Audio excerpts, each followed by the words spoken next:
Bonjour à tous, au programme aujourd'hui on va aller voir Nvidia qui a fait une grosse séance hier à plus 13%.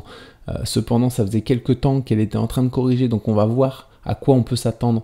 Nvidia, on ira l'analyser bien sûr, surtout en journalière, parce que c'est là vraiment qu'on voit ce qu'elle est en train de former. C'est une action qui est bien sûr très haussière. Et puis comme d'habitude, on ira voir en fin de séance, on ira faire le point sur les marchés américains avec le Nasdaq et le SP500 et bien sûr avec le CAC 40 pour le marché français. On commence du coup avec Nvidia que je vais mettre en grand écran et en hebdomadaire. Alors pour vous montrer tout simplement que Nvidia est sur une tendance très haussière, on va aller voir en journalier ce qu'on peut voir en grand écran. Alors on a vu ici qu'on avait alors déjà une première figure ici, un élargissement descendant à angle droit dont on a atteint les objectifs parfaitement sans faire de throwback. On a créé en plus un gap de rupture ici quand on est parti vers le haut, un gap qui a toujours pas été comblé. Depuis ici on est en train de former une figure, on fait une formation, une figure un peu plus profonde que voilà, plus profonde dans le temps et en profondeur également, une correction un peu plus forte que ce qu'on a vu jusqu'à maintenant sur Nvidia, en tout cas sur l'historique récent de Nvidia en journalier. Ici, à quoi on peut s'attendre et à quelle zone quelle zone il faut surveiller. Alors tout d'abord, on a cette zone, cette ligne de tendance ascendante ici qui a bien tenu, qui a bien joué son rôle ici quand on part de la base. Alors quand je vais tirer, voilà, on part vraiment, c'est une droite, un support, je ne vais pas dire historique, qui date de janvier, mais on l'a bien tenu à cet endroit-là, et on voit que ici, en revenant sur ce support, on a également rebondi fortement. C'est un support, je pense, qu'il faut garder si on ne veut pas partir sur une correction encore plus profonde sur Nvidia. Cependant, on a également une zone qui est très intéressante, c'est ici tout simplement parce qu'on a un gap qu'on n'a toujours pas comblé, qu'on est susceptible de venir retester. On a également l'ancienne résistance de la figure ici, de la figure journalière, de cet élargissement descendant à angle droit avec la zone de résistance ici, la zone de support ici. Donc l'ancienne résistance, cette résistance peut jouer le rôle de support aussi. On a également cette figure ici, le triangle descendant qui a été cassé par le bas assez violemment. Ici, les objectifs de cette figure à la baisse sont les 92,20, donc dans cette zone toujours. Donc ici, je voulais encadrer en vert, on a vraiment une zone d'investissement potentiel sur Nvidia qui peut être très intéressante, hein. Après, si on franchit encore une fois cette zone ici, ce support ascendant, on aura potentiellement certes un rebond ici, mais potentiellement une correction qui peut durer un petit peu ici avant de repartir sur des plus hauts historiques. Pardonnez-moi, j'ai eu du mal à monter la flèche. On peut avoir une correction qui peut durer un peu plus longtemps si on franchit encore une fois ce support ici. Pour le moment, on le tient bien. On est revenu sur l'ancien support, en tout cas de la figure de ce triangle descendant. Est-ce qu'on va être rejeté tout de suite? C'est possible qu'on soit rejeté tout de suite parce qu'ici on a quand même un support, un ancien support qui va jouer maintenant le rôle de résistance majeure. Donc on va potentiellement être rejeté.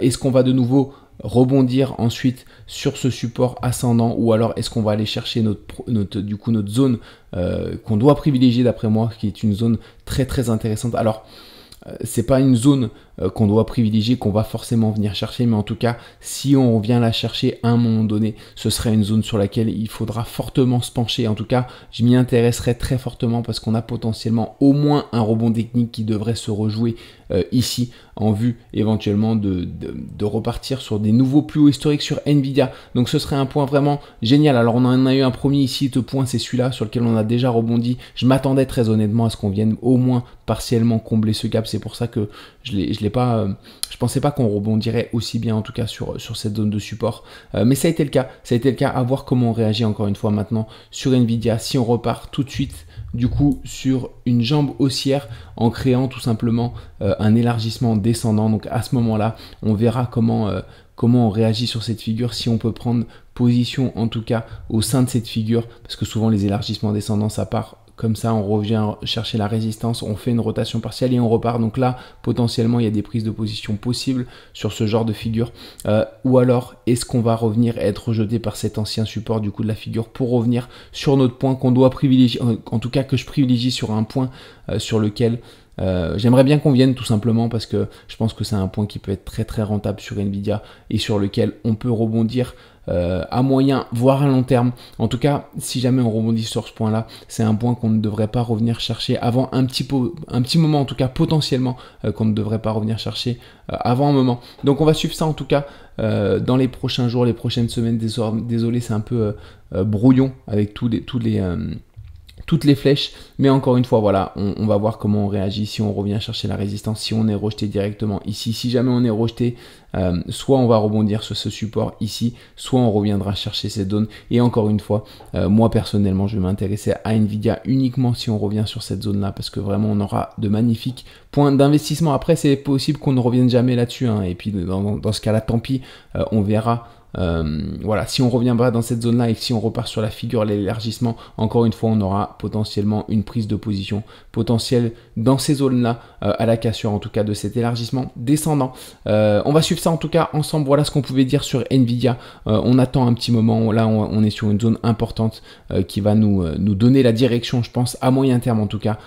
Soit on rebondit pour la résistance, soit on vient chercher un peu plus bas. On va passer du coup sur les marchés américains, sur le SP500 pour faire le point.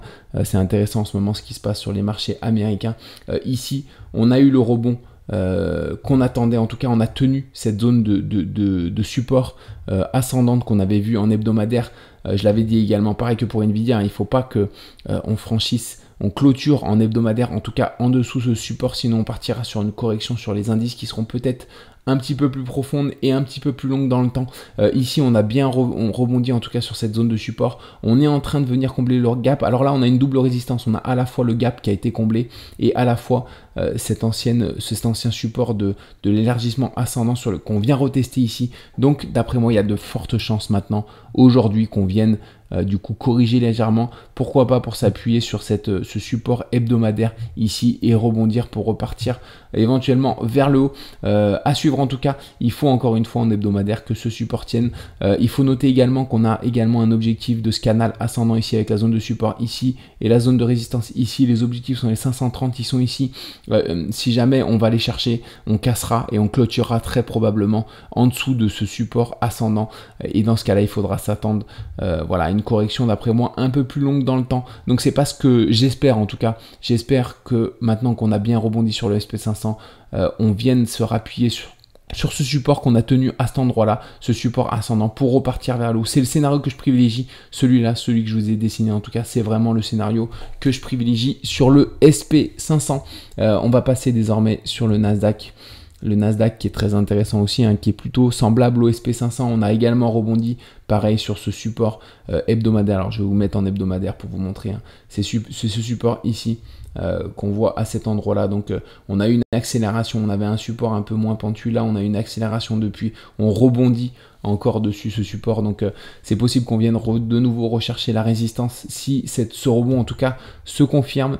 Alors en journalier du coup on est venu parfaitement mécher sur ce support hebdomadaire. On avait des objectifs de cette figure, de cet élargissement ascendant angle droit avec une zone de résistance ici, une zone de support ici qu'on a parfaitement atteint, qui étaient les 458, 80. On les atteint, on les a même débordés. On a rebondi depuis, on est en train de retester en tout cas l'ancien support de la figure. C'est pour ça qu'on est également comme le SP500 susceptible de corriger sur le Nasdaq là aujourd'hui et en fin de semaine. Le scénario que je privilégie c'est le même, hein, c'est revenir s'appuyer sur ce support ici, ce support ascendant pour repartir vers le haut. Voilà, encore une fois, c'est vraiment ce support ascendant qu'il faut tenir en hebdomadaire. Il ne faut pas qu'on clôture en dessous si on ne veut pas partir sur une correction un peu plus profonde dans le temps. Mais en tout cas, le Nasdaq qui a rempli parfaitement ses objectifs principaux, les objectifs des 458,80 qui étaient atteints 91% du temps. On a des objectifs bien sûr secondaires, les 444,60 mais qui sont atteints seulement 43% du temps. Donc, il ne faut pas privilégier cet objectif. Donc c'est pour ça que je privilégie encore une fois un rebond plutôt durable sur les indices américains.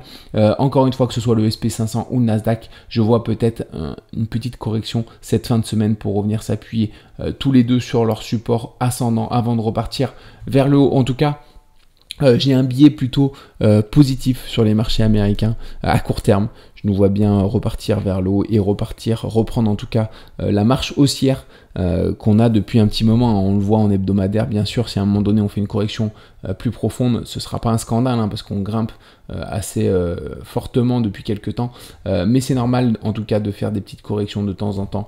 Là il n'y aura pas de voilà, là à mon avis on peut revenir chercher en tout cas la résistance de ce canal pour repartir sur une jambe haussière. Bien sûr on n'ira pas tout droit, hein, comme ça sur les indices, à un moment donné on aura des fluctuations comme ça haussières. On peut à un moment donné faire une correction un peu plus profonde pour repartir vers le haut, mais voilà, en tout cas c'est pas ce que je privilégie ici à ce moment là, depuis qu'on a rebondi en tout cas sur support hebdomadaire. Je nous vois bien sur les indices américains repartir durablement vers le haut. Voilà pour les marchés américains. Alors je vais passer sur le CAC 40, le CAC 40 qui est très intéressant également. Alors je vais le mettre plutôt en journalier. Voilà, on avait cet élargissement ascendant à angle droit avec une zone de résistance ici, une zone de support ici. On a atteint les objectifs de cette figure, les objectifs principaux qui sont atteints 90-91% du temps, qui sont les 23 245. Depuis, on a cassé par le bas cette figure, cette consolidation. On a potentiellement un triple top ici qu'on a cassé par le bas. On a réintégré ensuite la figure. Hier je vous disais qu'on a comblé le gap à cet endroit là, c'est pour ça que je privilégie en tout cas un retour sur le support avant de repartir vers le haut. À l'ouverture ce matin on est déjà sur le support, c'est un rebond maintenant que je privilégie en tout cas sur le CAC 40 pour repartir vers le haut, sauf si bien sûr ici on a une cassure, on a un throwback abusif, un pullback en tout cas abusif pour repartir chercher des objectifs plus bas, à la fois les objectifs secondaires de cette grande figure et à la fois les objectifs de ce triple top ici qu'on peut voir ici. Les objectifs sont les mêmes, sont les 22 545 sur le CAC 40 avec dividende réinvesti, le PX1GR, donc c'est une possibilité, on va suivre ça en tout cas, mais ici ce que je privilégie pareil que pour les marchés américains, c'est un rebond imminent sur le support des 23 245 pour repartir enfin vers le haut et pourquoi pas refranchir de nouveau par le haut les 23 960 pour repartir sur une jambe haussière durable pour le CAC 40. C'est cette zone là des 23 960, tant qu'on l'a pas regagné à la hausse, tant qu'on n'a pas fait une cassure confirmée. Là on voit qu'on avait fait une cassure, une clôture au-dessus de cette résistance, mais on l'a pas confirmé ensuite. Tant qu'on ne l'a pas confirmé cette cassure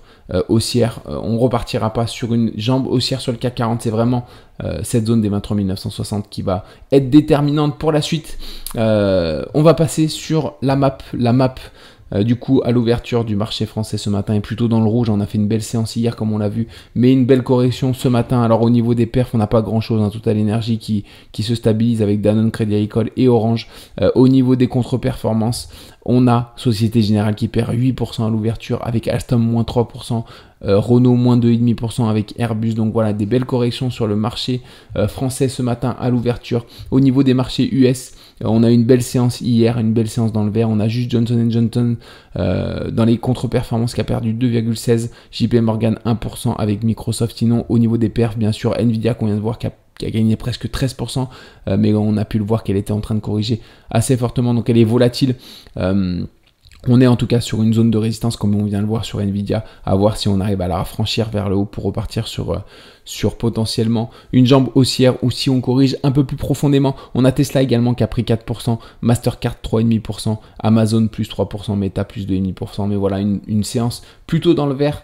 Hier sur les marchés américains, encore une fois, aujourd'hui je m'attends à une correction sur les marchés américains, puisqu'on est à la fois sur le SP500 et le Nasdaq sur une zone de résistance. On va suivre ça en tout cas ensemble, et c'est tout pour moi. Je vous souhaite une bonne journée. On se retrouve demain matin pour le bilan de la journée du jour. Excellente journée à vous tous, à très vite.